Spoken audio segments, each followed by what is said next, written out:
Ask away. All right, so thanks for joining this call, John. I appreciate you being up at this time. I know usually you're going to sleep around this time, but You're welcome. well, thank you. I appreciate it. So, yeah, this video is about your fitness journey, and we're just going to talk about how you got to this position and what it was like during your early days, and everything in between. So could you just give an insight onto what it was like you get into fitness first of all? Like if you could just remember what that feeling was like, how what was the barriers you had to go through, the challenges, that kind of stuff. It's a very long question, but Sorry. well, 3 years ago I was 100 kg. I can't even run 100 meters without basically losing the breath. And I mean, I just first thing is like control how much you eat. Like I used to eat tons of kebab and McDonald's. So just like maybe that uni diet, right? Where it's just like, oh, Yeah. whatever sort of thing. I mean, back then I had like very little money and I was super lazy. I don't want to cook it myself. So it was like cheap, effective because it was just convenient, and I guess at that time it just tasted really good. Pretty much. So I think the first thing is just to control how much you eat.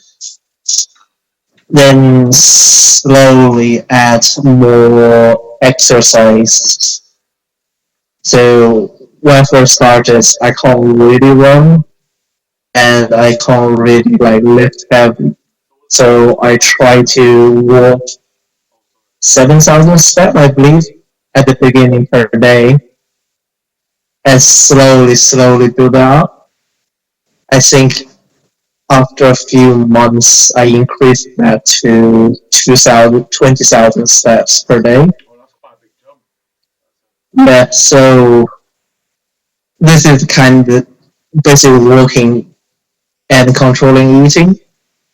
Got me to around like 93, 95 ish. I can't really remember the exact number. In that time, how long did that take? Yeah, and then I started basically coming to Tyree's place, do some simple workout, home workout, nothing too crazy, lifting not very heavy, like 5 kg or something. I'm just trying to think what exercise I did.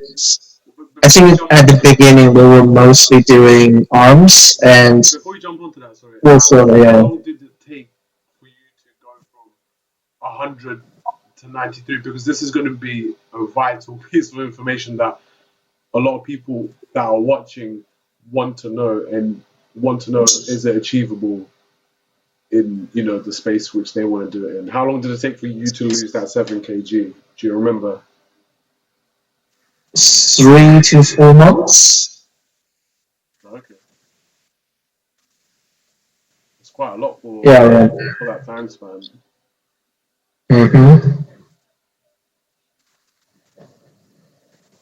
So yeah, you were saying with biceps and working out of ways. What is it like? You transitioned from cardio to now just muscle building. I mean, I didn't drop cardio. The strength training is just additional. Like I said, it was still there whilst you were. Yeah, Okay. I was only doing that like maybe twice a week, strength training, and during that time I was still doing my daily cardio, the 20,000 steps. Okay, so you were still hitting that goal, and that was your goal that just kept you going. Pretty much. I mean, I was already like I can feel like my body is way more healthier. For example, before when I was like 100 kg, every day I wake up in the morning, I just feel like I didn't sleep at all. I don't have no energy to go to work. After just adding more cardio, I think it just helped me with my energy level a lot. I throughout the whole day. And would you say when you were at 100 kg, which is a lot for your height, I think what you're 5'8", 5'9", Yeah, that 5 to 9. 5'9", yeah.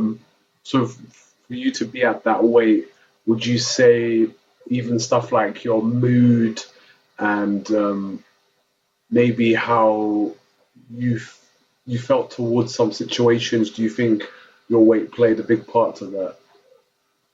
Like definitely. For example, when I was like overweight, when I sleep, especially on the side, like my arm just hurts. Like when your body is just constantly hurt from pretty much doing anything, it can't be good for your moves. You know, absolutely. I can definitely agree to that. If you have Yeah, a sore arm and you know your all that weight is just transferring to your bones and the arm and everything, you're probably waking up either with a dead arm or it might feel like it's yeah. Like broken, right? imagine if you are carrying a 10 kg weights throughout your day, like it's gonna hurt your arms, gonna hurt your back, your legs. So I think the physical uncomfortable has like a huge impact on the mood. And would you say that because you felt this way towards the weight that you had at that time, that it was driving you to get healthier and to do all the stuff that was needed? I think yes and no. I don't think the physical pain was actually like pushing me to do more exercise. Is mostly in the head. As you just know this can't go on anymore. Where it was like you finally hit sort of like rock bottom, like the peak of its worst sort of thing. I mean, I did a body check. I already had high blood fat and high blood sugar at that point. It's like even if I can't just feel individual one of those, like my logic brain's telling me, no, this is not good. I'm going to not gonna live to see my 40s. So, I find that interesting because, yeah, of course, if you're motivated by results, then you don't just want results at work or your projects or your hobbies, but you want it in yourself as well. So this might actually be good for people that think the same as you to then realize, that if losing weight is how to optimize themselves and feel better, this could be a message for them as well, which I think is important. like definitely, and at the end of the day, doesn't have high blood sugar or fat is gonna make you live longer. Yeah, of course, you're just reducing the chances of an early grave, I guess. Basically, So then, with your recent challenges and your wins, talk me through that. So from when you done your first like cycle challenge to whatever you've done now, your accomplishments. Um, Obviously, I know what you've done, but I just want the viewers to go over it with you as well. If you don't mind sharing. sure. I did I think it was 113 kilometer cycling ride about a month ago. It's the Chiltern 100 cycling event. Then I just did my first ever triathlon last Sunday. It's at the London T100, and I did the sprint difficulty. And do you want to talk about the disciplines that you did? So Do you want to explain the disciplines that you did in the triathlon, the different exercises? okay, it's 750-meter swim, 20K cycling, and 5K run. So you're telling me you went from eating kebabs and being 100 kg to now doing triathlons. Pretty much. That's this year, I think that's amazing, and it's content like this that I want out there because you're someone who doesn't really get influenced by social media. Um, I reckon because you're not on social media that much, um, and you've just shown that the only influence you should be having is on yourself because all this time it seemed like your influence was just to get better. And so this is the message I want to convey to everyone watching is that there is no cheat. You never cheated your way through, did you? There was no like secret formula. There wasn't no steps to get you there quicker. You didn't pray for an extra limb or anything like that. I mean, unless you want to confess, was there anything that you did to to cheat? I mean, the research definitely helped. Like for example, I found out like creating can help with like muscle growth and recovery. So like YouTube videos, and I do think like creating helped me a lot.